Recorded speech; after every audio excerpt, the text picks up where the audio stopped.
नदी में मत कूदना, भयानक तूफानी बाढ़ चली है।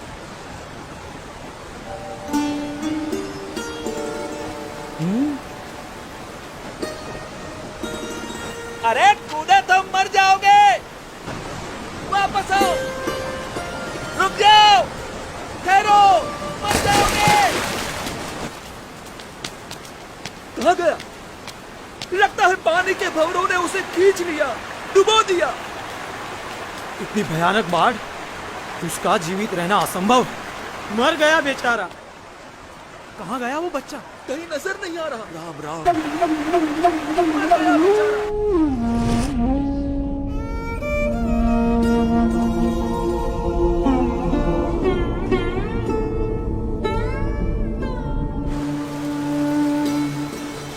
कहीं नजर नहीं आ रहा। पानी के भंवरों ने उसे खींच लिया। राम राम।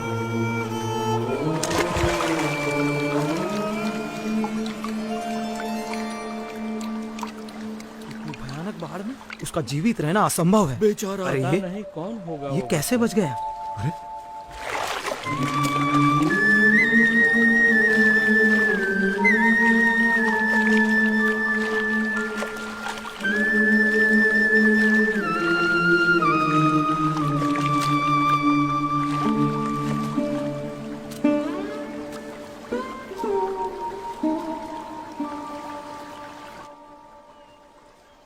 आप इतनी सहजता से इतनी तूफानी बाढ़ में कैसे कूद गए? आपको डर नहीं लगा? भीतर की शांति ऊपर के तूफानों को भी शांत कर देती है। ऊपर के तूफानों से डरोगे तो भीतर की शांति कैसे पाओगे?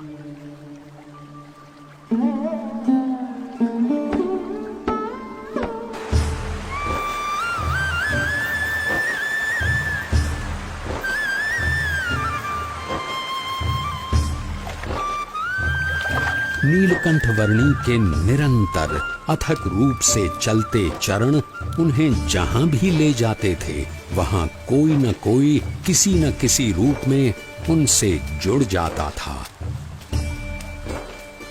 बरेली गांव में भी कुछ ऐसा ही हुआ। अरे पिछले साल तो इतनी बाढ़ आई थी कि गांव के सारे घरों में पानी घुस गया था। यहाँ तक कि हमारे खेतों में भी फसल बर्बाद होते होते रह गई थी। हम भी अपनी भेड़ बकरियों को बड़ी मुसीबत से बचा पाए थे। वैसे भी कुदरत के सामने हम क्या कर सकते हैं? जो भगवान चाहेंगे वही होगा, सब उसके हाथ में है। हाँ, सो तो है। हरि करे सो होय, जगत में हरि करे सो होय। चाहे करे नर कोटि उपाय, कर दूजो कोय जगत में हरि।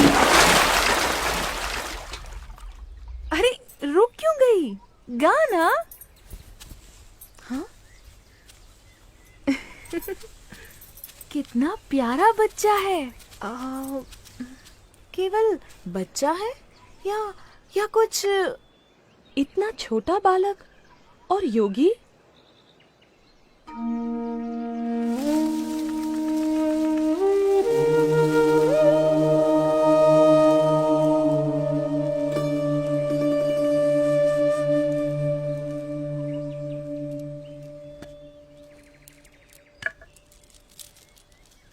बेटा, तुम कौन हो? तुम्हारा नाम क्या है?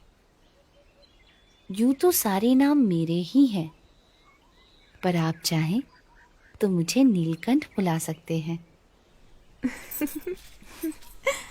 नीलकंठ? पर तुम यहाँ क्या कर रहे हो बेटा? तुम्हारा घर कहाँ है?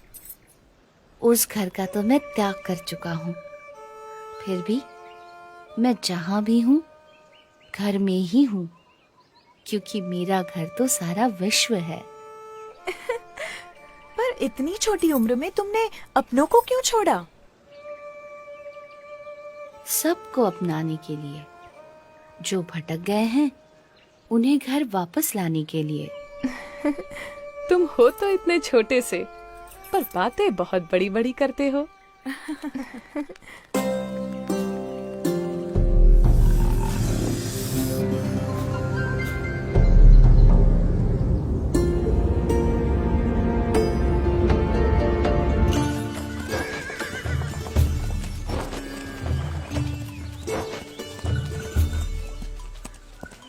भैया, यहाँ आसपास में कोई जगह है जहाँ नारद जी ने तपश्चर्या की थी? हाँ, उस जगह का नाम ही नारद वन है। यहीं से उस तरफ का रास्ता पड़ता है। अरे वो बच्चा अकेला जा रहा है।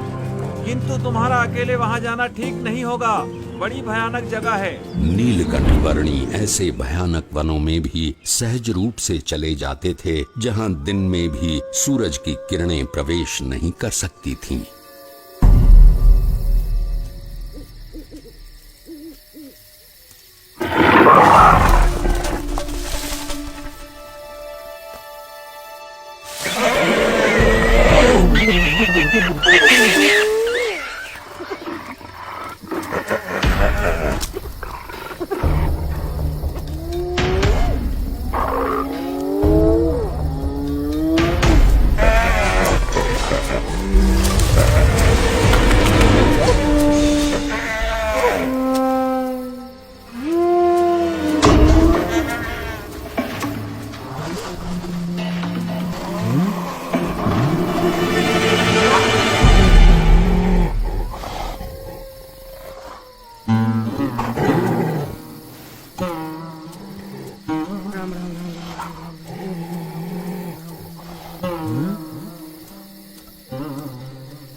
सुबह हो या शाम, दिन हो या रात, ऐसे अनेक बीहड़ वनों को पार करते हुए, कईयों को अपने स्वरूप की स्मृतियां देते हुए कुछ दिनों की यात्रा के बाद नीलकंठ वर्णी नारद वन आ पहुंचे।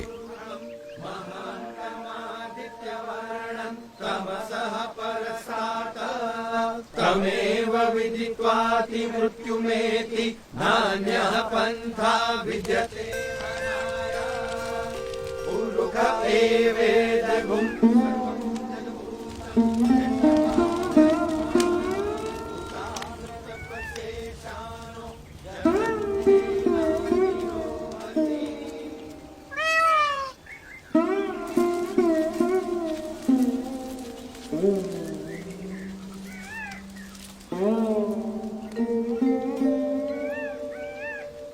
आपके दर्शन मात्र से प्रतीत होता है कि कई वर्षों से जिनका स्मरण हम अपने हृदय में करते आए हैं, वो भगवान स्वयं आज हमारे समक्ष प्रकट खड़े हैं।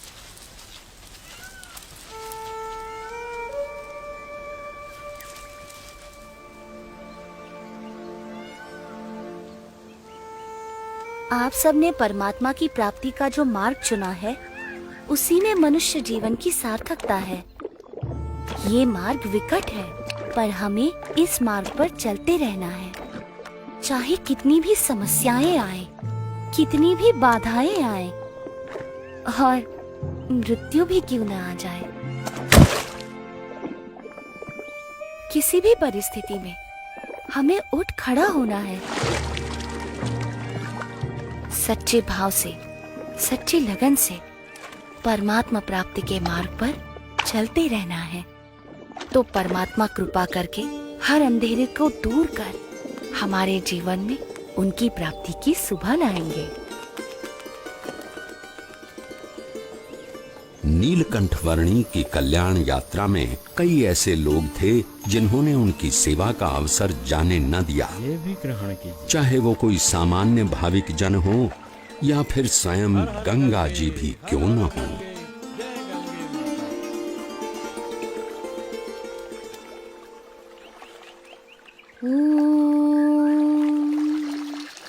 भूर्भुवः स्वः तत्सवितुर्वरेण्यं भर्गो देवस्य धीमहि धियो यो नः प्रचोदयात्।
पद में दृढ़ प्रीति, संत विनय करता करावे, प्रभु पद में दृढ़ प्रीति।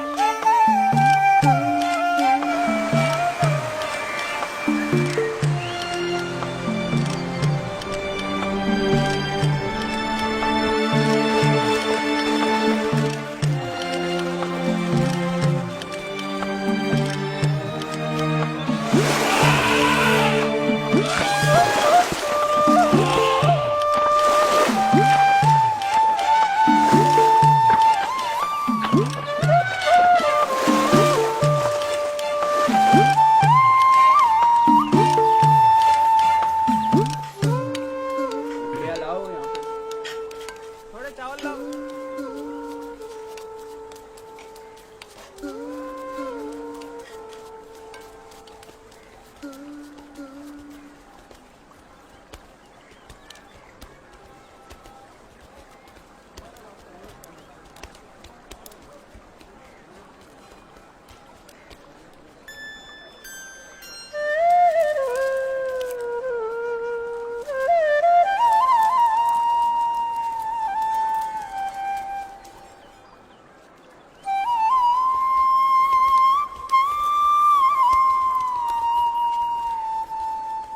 हरिद्वार में यहां आपको कोई शांत जगह नहीं मिलेगी। मेरे साथ आइए, मैं आपको ऐसी जगह ले चलता हूं जहां शांति हो, एकांत हो,